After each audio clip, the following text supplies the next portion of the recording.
Pai do Senhor Jesus, meus amados irmãos, amém, glória a Deus, louvado seja o nome do Senhor. Obrigado, missionária Viviane, pela oportunidade, é sempre uma grande alegria estar ministrando a palavra do Senhor. E o texto de hoje aqui, nós vamos meditar em Lucas, Evangelho de Lucas,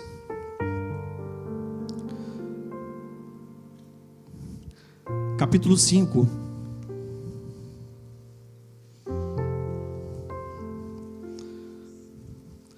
Muito feliz que a minha esposa está aqui hoje, irmão. Aí não pode ficar brincando muito não, porque senão ela me pega. Pessoal que já sabe como eu prego, né? Meninas, de vez em quando a gente está brincando um pouquinho. E ela falou, cuidado. Cuidado que você vai falar de mim, menino. Eita glória. Lucas, capítulo 5, graças a Deus. Versículo 3. E assim nos diz o texto: e entrando num dos barcos, que era de Simão, pediu-lhe que o afastasse um pouco da terra. Então, assentando-se, ensinava do barco a multidão. E quando acabou de falar, disse a Simão: faze-te ao mar alto e lançai as vossas redes para pescar. E respondendo Simão, disse-lhe: mestre, havendo trabalhado toda a noite na noite, nada apanhamos, mas sobre a tua palavra lançarei a rede. Então, fazendo assim, colheram uma tão grande quantidade de peixes que rompiam-se-lhes a rede. Amém? Pode se assentar, em nome de Jesus. Graças a Deus, louvado seja o nome do Senhor.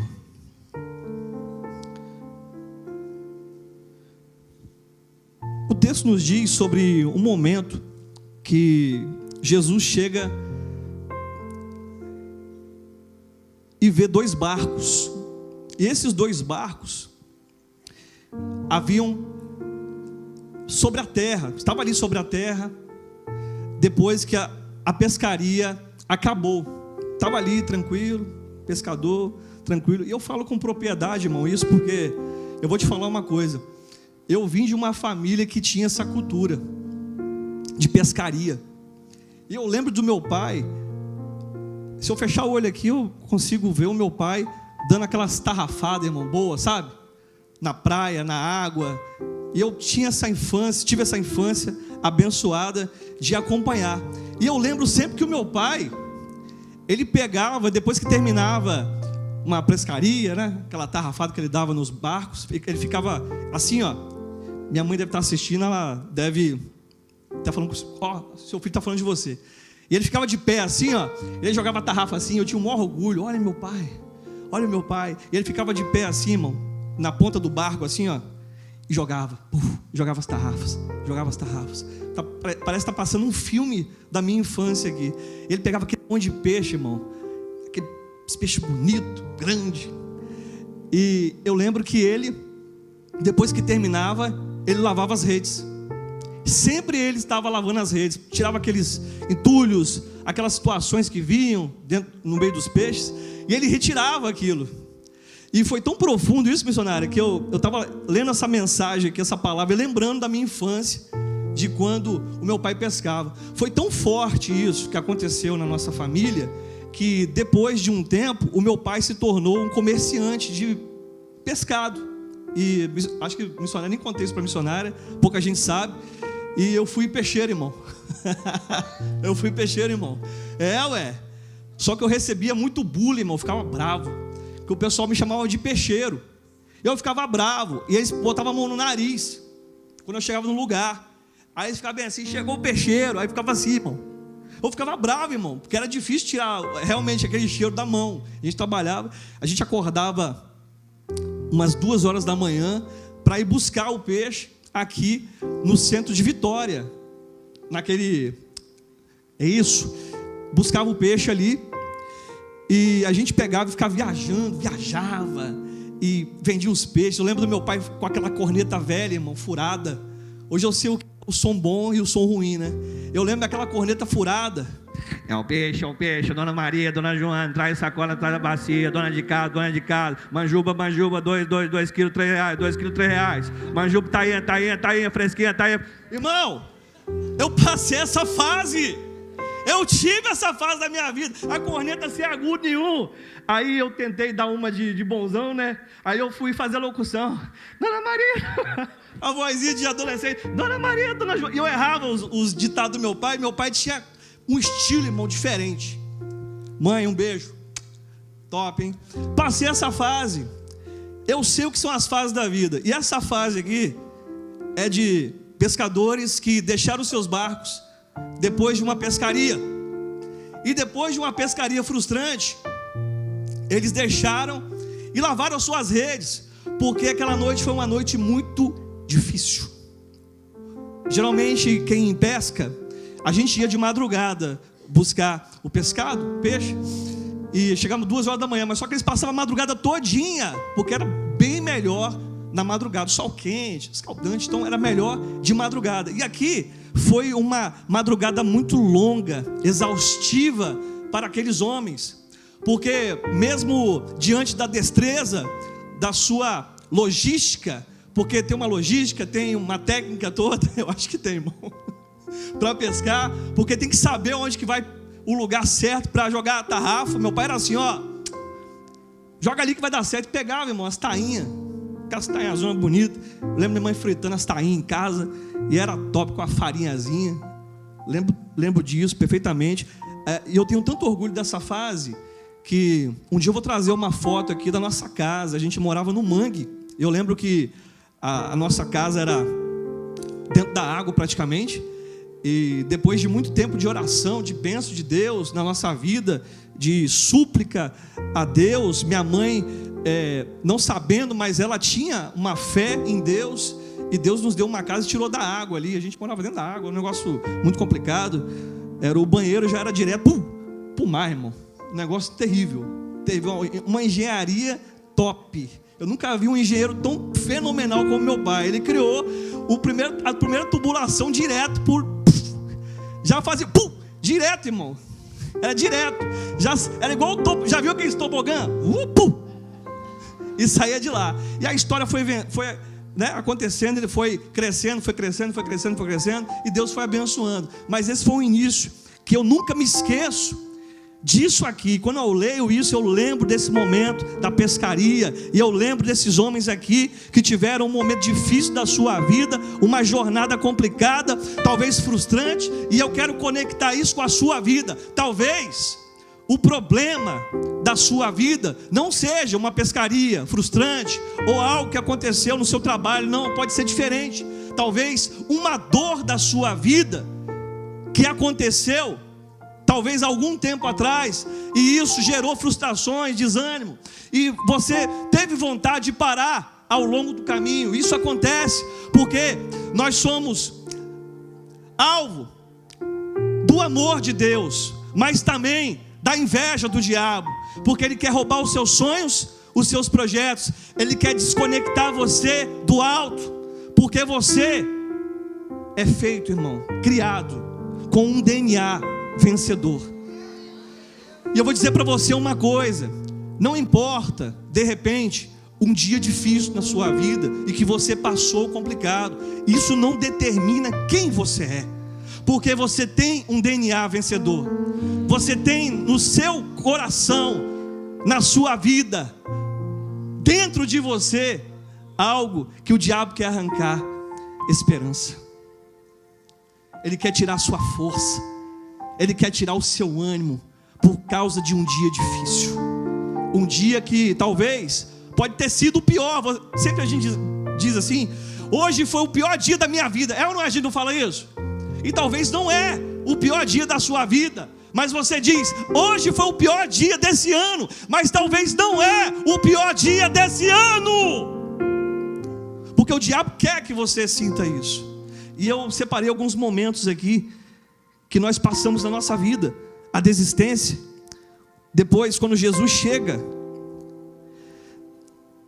depois quando o Senhor nos tira de situações, eu vou falar sobre todos eles, e depois sobre caminhar sobre uma palavra profética. E o primeiro aqui que eu quero descrever sobre esse texto, que nos diz, nessa palavra, é que aconteceu que, apertando a multidão, ao ouvir a palavra de Deus, estavam junto ao lago de Genezaré, e viu 2 barcos junto à praia, onde os pescadores, havendo descido deles, estavam lavando as suas redes. Vamos dizer que lavar as redes aqui era indo embora. Acabou o dia, não aconteceu nada, deu tudo errado e vamos embora. Jesus chega no momento que você está desistindo. Jesus chega no momento que você parou. Jesus chega no momento que você falou assim: basta, eu não vou prosseguir. Jesus chega no momento que você está enfermo e você diz: eu não posso ser curado, porque o médico diz que não haverá cura. Aí Jesus chega no momento que há um divórcio, você está marcando uma dor sentimental. Jesus chega e você está querendo parar, desanimado, frustrado consigo mesmo, olhando para o alto, olhando para baixo, olhando para a esquerda, para a direita, e só ver dor, sofrimento, angústia, desânimo, palavras que te afrontam, que vêm sobre a tua vida, dizendo: desista, desista, lave as redes e vai embora. Jesus chega no momento pior da sua vida, de mais dor, angústia e desespero. Por que Ele chega nesse momento? Porque nesse momento nós nos despimos de toda vaidade, de toda arrogância. Nós retiramos de nós toda a prepotência, e o nosso coração, ele deixa de ser um coração de pedra, e ele se torna um coração de carne.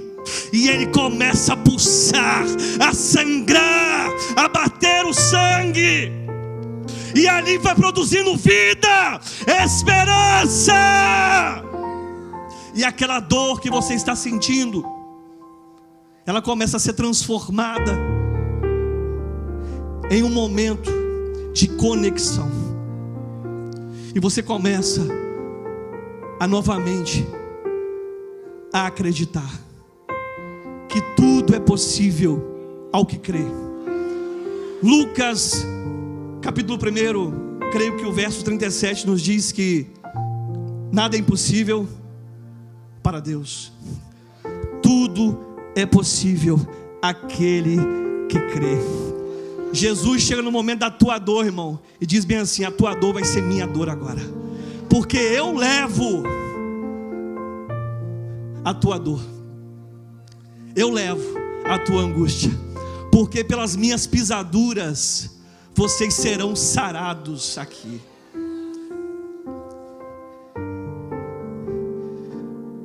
Esse momento que você está passando, ele está na verdade te conectando novamente. E a dor que você está sentindo, ela vai ser transformada numa alegria tão grande, porque isso transforma a sua vida. Às vezes a dor é algo pedagógico, ela nos ensina, e a vida nos ensina de uma forma muito dura. E eu sei, por uma experiência de campo, dizendo para você, pastor fala isso, nosso pastor, a tua maior dor será a tua maior vitória. A tua maior dor será o teu ministério. Talvez a dor daqueles homens, Simão Pedro e a turma, era talvez um dia difícil de sua vida, talvez não tão difícil quanto você está passando nesse momento da sua vida que você entrou aqui hoje, esse dia. Talvez você está passando momentos muito mais complicados, controversos, momentos delicados da sua vida sentimental, de trabalho, transições de coisas. Talvez você está transicionando para outras empresas, ou projetos que estão paralisados, eu não sei o que acontece na sua vida. Só que nós temos o mesmo problema aqui.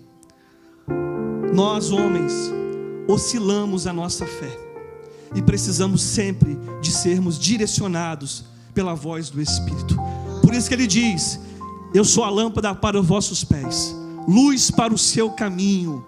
Quando você caminha na palavra de Deus, no caminho que a palavra direciona, você acha luz no meio da escuridão. E talvez o que você entrou aqui hoje, talvez está meio conturbado, escuro, confuso, complicado, mas Deus vai trazer luz para a sua vida, uma luz que resplandecerá sobre o seu rosto, trará alegria, paz, renovo sobre o seu coração, sobre a sua família, sobre a sua casa.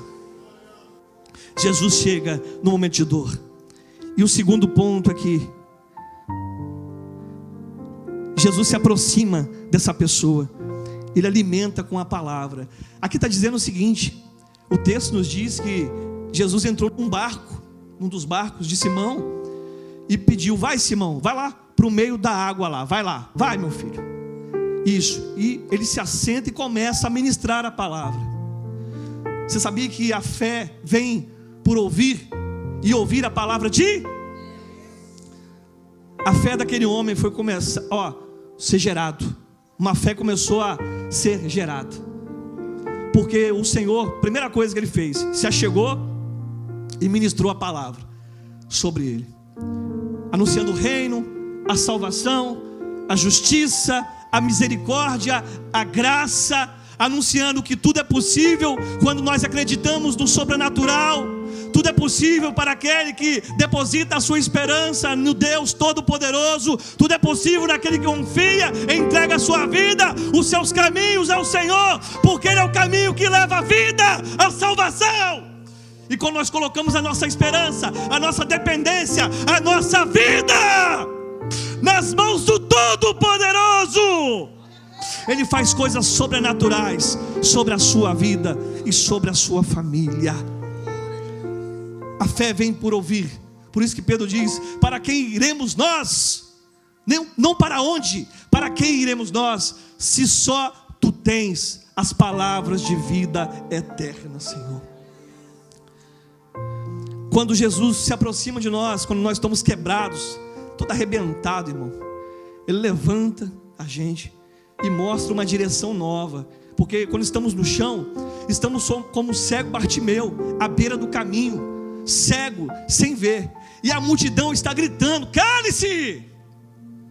A multidão está tentando tirar você da visão, tentando deixar você longe.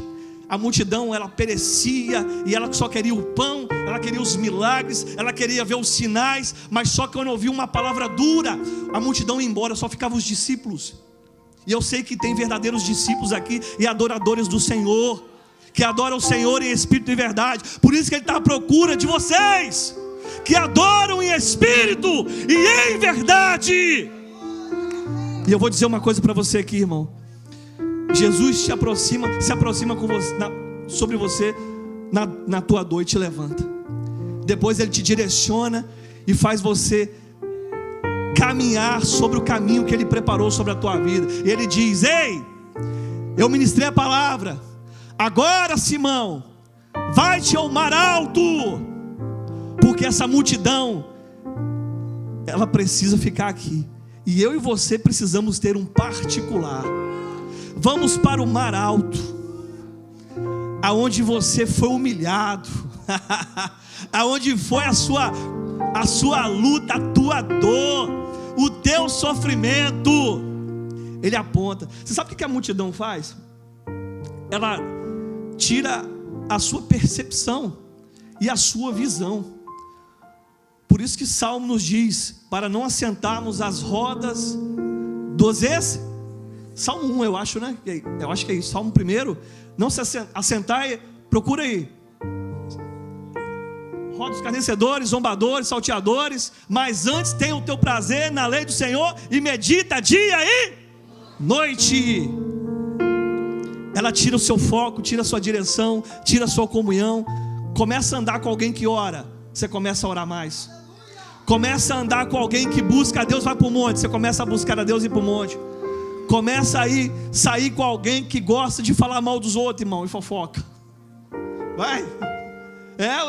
Você se contamina na roda dos escarnecedores, zombadores, salteadores, fofoqueiros do Satanás, irmão. Sua boca é santa e abençoada, boca profética, boca que profetiza, que libera palavras abençoadoras. E não podemos ficar perdendo tempo com balelas, palavras que vão ao vento e não trazem cura.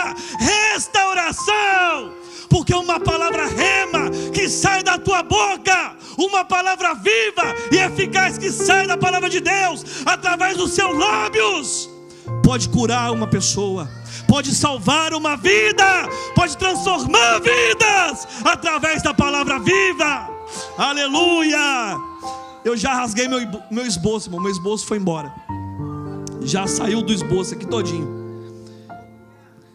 O Satanás quer contaminar você com a multidão que só vai atrás de sinais de Deus, milagres, desculpe, mas é a verdade, revelações.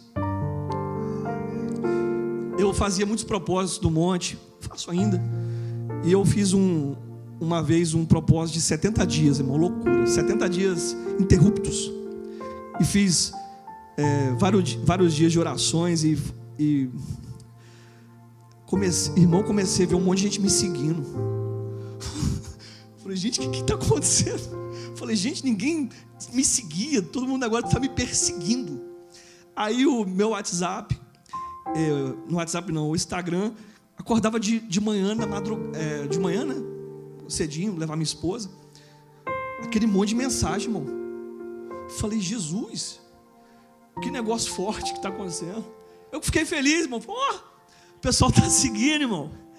Aí fizemos 70 dias orando. Mas depois muitos foram embora, nunca mais ouvi falar. Alguns permaneceram e criou-se um relacionamento de amizade recíproco, que eu também amo essas pessoas, e uma vida de mão dupla, né? A gente vai, também ele vem, nós fica, nós fomos. É assim. E eu vi que tem pessoas que vêm para ficar e são bênção, como os discípulos que vieram e ficaram. Mas existia a multidão que ela só queria sugar, irmão. Eu já fui uma multidão, irmão. Meu apelido era Canudinho. Eu sugava o meu pastor, irmão, de uma forma sobrenatural. Deixei o homem magro. Coitado do pastor Givaldo. Se o pastor Delano não ficar ligado, irmão, também vai acontecer com ele. Também vou chegar, vou sugar ele. Ele fica ligado. Aí, irmão, sugando, irmão. Aí o homem falou assim, rapaz, eu não tenho o que mais te dar, irmão. Você já sugou o osso do tutano, eu já estou me sentindo fraco. Eu falei bem assim, eu quero tudo. Ele falou, rapaz, você é doido. Você quer tudo que Deus me deu, você vai morrer. Eu falei, vou morrer não, eu vou sobreviver. Porque tem promessa de Deus, Ele vai conseguir, eu vou conseguir. Vou morrer não, porque eu não vou desistir. E eu lembro que eu perseverei, irmão, perseverei. E da multidão que só queria os milagres, os sinais, eu saí e comecei a ser discipulado. E o discípulo usufrui de uma experiência sobrenatural na terra. Por quê? Ele gera um relacionamento com Deus, e através do relacionamento, uma intimidade. E ele começa a desfrutar de coisas que a multidão não conhece. A voz de Deus começa a se comunicar com você.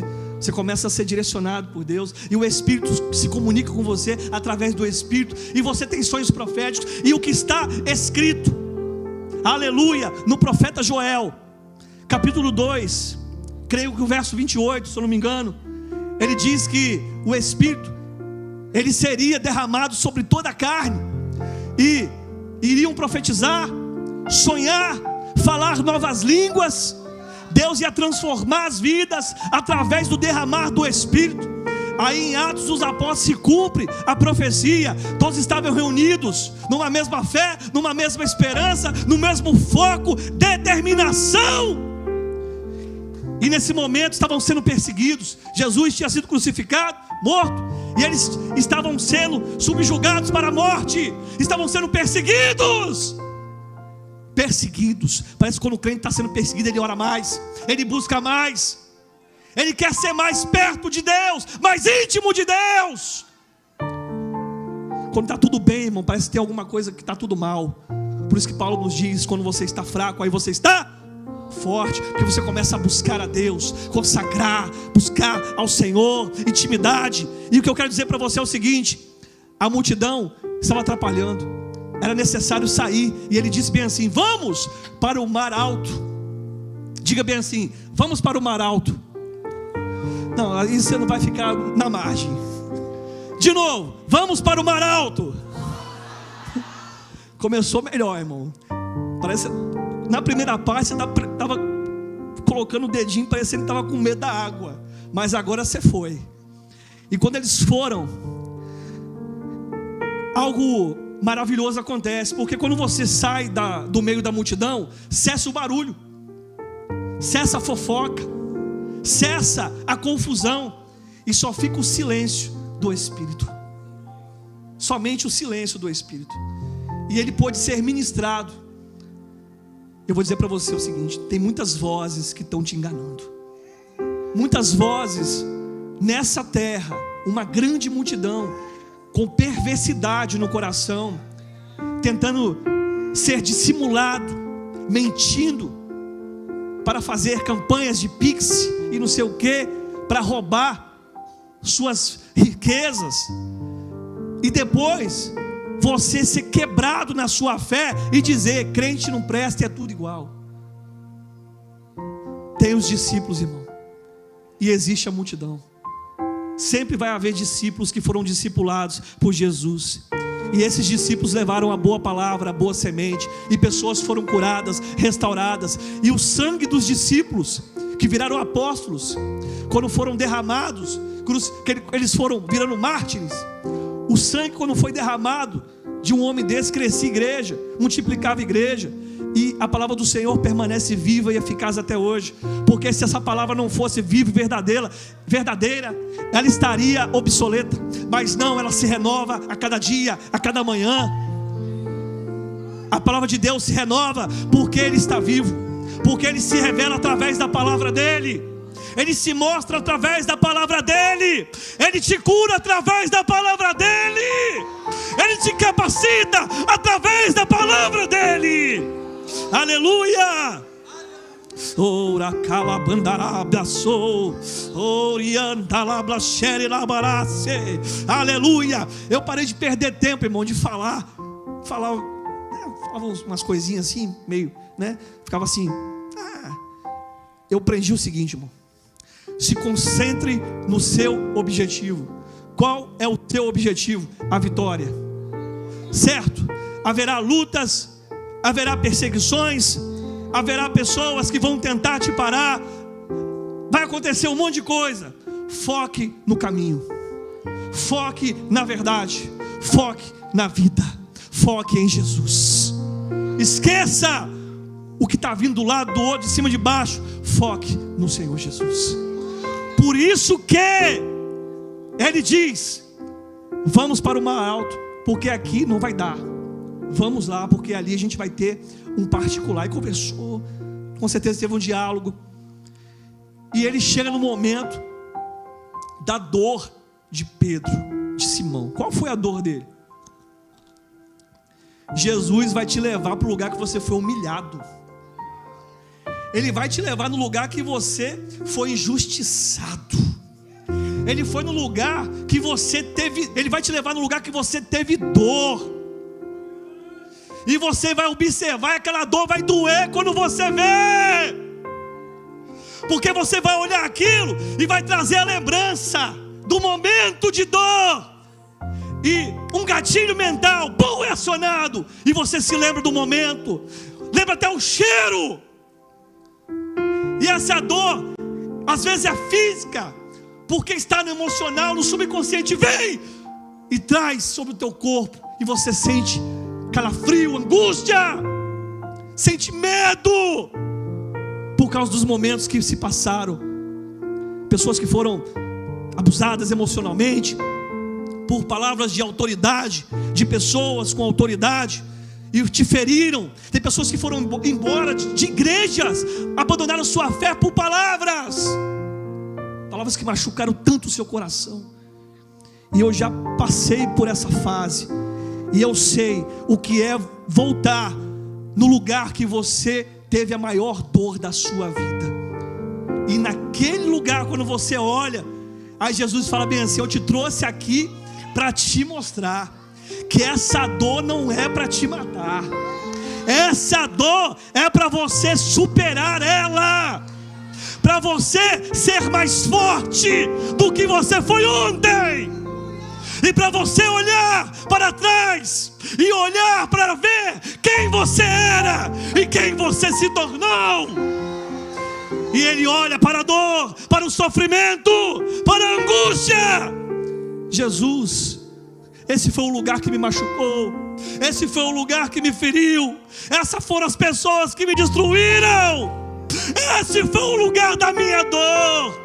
Jesus vai dizer bem assim para você: ei, eu libero uma palavra sobre a tua vida hoje. Mas Jesus, aqui eu fui humilhado, foi disso tudo que aconteceu, deu tudo errado aqui. E Ele vai falar para você o seguinte: tenta outra vez, tenta de novo. E a dificuldade aqui, irmão, toda é as lembranças das dores que vêm e você tentar de novo. É muito difícil. Uma pessoa que foi traída e depois o marido se converte e a pessoa quer restaurar, e a pessoa está com o coração daquele jeito e não quer perdoar e não perdoa. É difícil, é difícil. E você olha e você não tem força para perdoar. Pedro não tinha força para jogar a tarrafa. E eu vou dizer para você aqui, no outro ponto que eu separei. Primeiro, Jesus chega na desistência. No segundo, depois Ele libera uma palavra sobre a tua vida, te levanta, te direciona. Depois, Ele tira do meio do impedimento o que está te impedindo, e Ele te leva para uma experiência sobrenatural, poderosa. E você só escuta o Espírito conversar com você, porque a multidão não consegue mais falar, porque só é o barulho do vento. E lembrei de algo aqui muito poderoso, que está em Gênesis.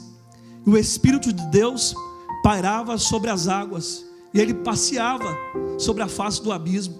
O Espírito de Deus. Lembrei de outro. Ezequiel, capítulo 37, creio que é o Vale de Ossos Secos, profetiza ao Espírito dos 4 cantos da terra, os 4 ventos. Lembrei de outro, Atos dos Apóstolos, um vento impetuoso, um som de vento. A palavra pneumonia vem de pulmões, não é isso? Creio que é uma palavra grega para o estudo, pneuma, que significa sopro. Sabe o que é isso? Eu imagino o vento naquele barco, só o barulho dele, irmão, o barulho do vento,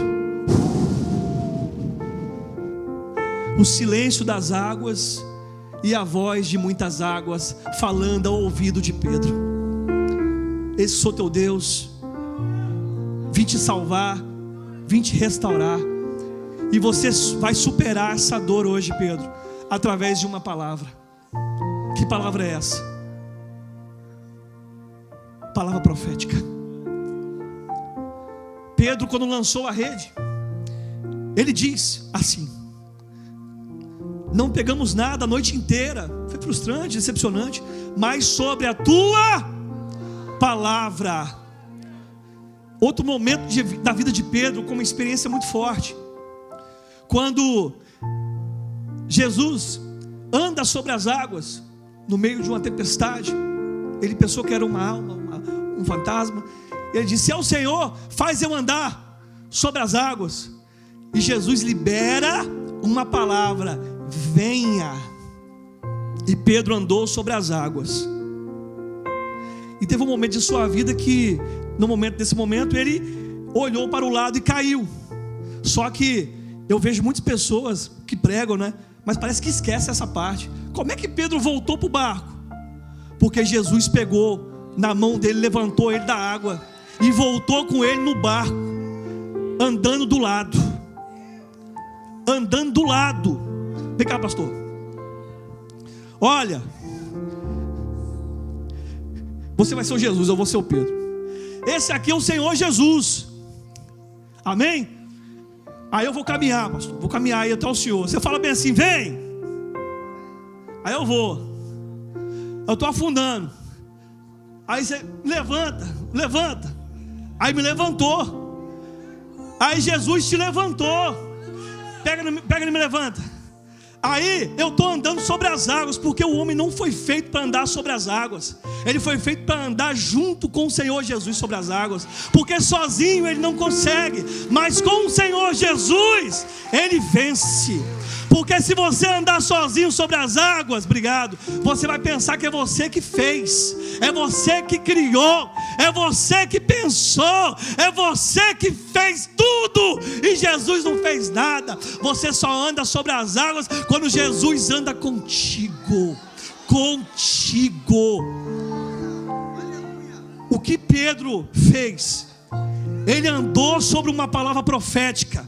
O que é a palavra profética? É uma palavra de vida. E quando você pega essa palavra para você, você começa a andar sobre as águas, você começa a romper, você começa a viver o novo de Deus, o sobrenatural de Deus, porque você acreditou, creu na palavra de Deus que foi liberada sobre a tua vida, uma palavra profética. E através da sua fé, você colocou sua fé em ação. E o que aconteceu? Pedro diz: ó, a fé que agrada a Deus. Não peguei nada, mas pela tua palavra lançarei a rede. Para finalizar, para a gente orar. Pedro lança a rede. No lugar de vergonha, no tempo da vergonha, Deus vai trazer dupla honra para a tua vida. Olha, tem pessoas aqui que estão sendo curadas hoje, abençoadas. E eu vou dizer para você, para finalizar aqui, estou finalizando. Você tem poucos recursos, não tem dinheiro, como eu, mas tem fé.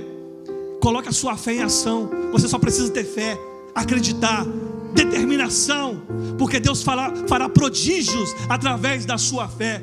Pedro colocou a sua fé em ação e jogou a rede, e veio uma grande pescaria de milagres. Sabe o que isso quer dizer para a gente? Deus vai usar o que você tem, a ferramenta que você tem. Deus não entregou outra coisa para ele. Ele disse: usa o que você tem. O que você tem? A tarrafa. Joga a tarrafa. E aconteceu milagre, aconteceu sinais, aconteceu o prodígio de Deus através de um ato profético. Por que isso? Ele pegou essa palavra profética para a vida dele. E hoje aqui Deus está lançando uma palavra profética sobre a tua vida, que você vai jogar a rede.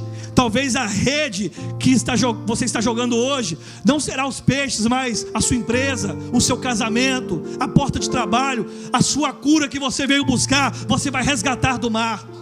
O mundo está prendendo essa bênção, está tentando tirar essa bênção de você, mas você, com determinação, com ousadia, você vai para cima. Aleluia! E você vai tomar aquilo que é teu no nome de Jesus. Você vai pegar isso, você vai conquistar isso, você vai tomar posse disso, através da palavra profética. Irmãos, eu sou a prova viva de uma palavra profética. Palavras amaldiçoadoras, perseguições, calúnias, Deus, Ele fez do nada tudo. E eu digo para você, eu me apeguei a uma palavra profética. Não era para eu estar vivo aqui. Eu me apeguei a uma palavra de Deus que foi liberada para a minha vida. E eu acreditei tanto, mas tanto nessa palavra, que ela me consumia. Eu estava tão doido por Jesus. Eu falei bem assim com a minha esposa: olha, Jaqueline, meu amor, se coloca de pé, fazer um favor, por favor, se coloca de pé. Minha esposa está ali, ó. Quando eu estava no hospital e segurei a tua mão, aquele dia, há quase 10 anos atrás, você lembra? Eu falei com Jesus bem assim: se eu sair daqui e não morrer, eu vou me tornar um homem de Deus que eu nunca fui na minha vida. Foi ou não foi? Olha ali para ela. Foi ou não foi? Eu falei com Deus, pegando na mão dela: pode sentar. Se eu sair desse hospital, eu serei um homem louco por Jesus. E eu lembro que no lugar que foi a maior dor da minha vida, foi o lugar que eu voltei para orar pelos enfermos. Irmão, se eu te contar aqui uma loucura, você vai falar que eu sou louco mesmo. É loucura para os homens. É loucura voltar para o lugar que foi a maior dor da sua vida e você orar pelas pessoas. E as pessoas falam bem assim: homem de Deus, ora pela minha vida. Não tem preço, irmão, que pague isso. Não tem preço que pague isso. O sangue de Jesus na cruz do Calvário para te salvar a tua vida. O maior presente que eu ganhei na minha vida foi a restauração da minha família, relacionamento com as minhas filhas, e ter a alegria da salvação, e estar aqui para anunciar uma palavra de vida para você, de esperança, que Jesus pode fazer tudo sobre a sua vida, se você crer e derramar a sua vida diante dele. Eu precisava ser curado, mas a minha cura, na verdade, era o meu coração precisava ser curado e restaurado para ser salvo. Às vezes nós estamos buscando, fechar a Bíblia, a prosperidade dessa terra, mas a maior prosperidade que existe é a presença de Deus na sua vida, e você caminhando com Jesus e usufruindo de tantos bens, porque quando você busca primeiramente o reino de Deus e a sua justiça, as demais coisas vêm acrescentadas sobre a tua vida e é derramada. Você viu pregando aqui, irmão, talvez até um pouquinho com eloquência, algumas palavras. Irmão, não sabia nada de Bíblia. Eu tocava guitarra, irmão. Eu tinha um cabelo grande, irmão, cabeludo, cabelo horrível, cabelo com... usava até o arquinho com estilo pombagira, irmão, com laque não, falei errado. Como é que é o nome? Reflexo, irmão. Aí tinha o cabelo de reflexo, irmão. Não falando que o reflexo é feio, mas daquele estilo tava... Vocês estão lindas aí, as garotas, minha esposa usa, minhas filhas, é top. Mas do meu nível, irmão, é o nível pombagira high game, irmão. É peso pesado, ué. E eu falei: Jesus, tem um negócio errado na minha vida, eu preciso ser transformado. Jesus precisa curar a minha vida. Eu fui curado por Jesus. Mas a primeira coisa que Ele faz, Ele salva você. Ele cura você para a salvação, e depois o resto vem sobre a tua vida. E o que eu quero dizer para você, para liberar a sua vida aqui hoje, e essa palavra sobre a tua vida: deixa Jesus salvar hoje. Deixa Jesus te salvar. Deixa Jesus entrar na sua casa. Deixa Jesus fazer morada na sua família. Quer chamar o ministério de louvor para adorar? Tem como? Ministério de louvor? Para a gente louvar aqui. Eu quero convidar vocês para a gente colocar de pé nesse momento. Você pode? Para a gente orar, para a gente louvar um pedacinho de um refrão de um louvor. Irmãos, Jesus quer curar as nossas vidas. Jesus quer renovar as nossas vidas. Amém? E a gente vai cantar um pedacinho de um hino aqui, e depois eu quero convidar você para a gente orar. Amém? Glória a Deus. Louvado seja o nome do Senhor Jesus. Está subindo. Graças a Deus. E eu queria convidar você aqui na frente, você que se identificou com essa mensagem e quer viver algo novo de Deus na sua vida. Quero convidar você para vir aqui, que eu quero orar pela sua vida. Você pode vir aqui na frente, que eu quero orar pela sua casa. Quero profetizar sobre a tua família, profetizar sobre a sua vida, a sua saúde. Você pode vir aqui e a gente vai orar juntos, pertinho aqui, em nome de Jesus. E Deus vai liberar uma palavra sobre a tua vida de bênção. Eu escuto aqui no meu ouvido: ore pelos enfermos. Eu vou orar pelos enfermos também. Vou orar pelos enfermos. Venha, você que está com dores, venha em nome de Jesus.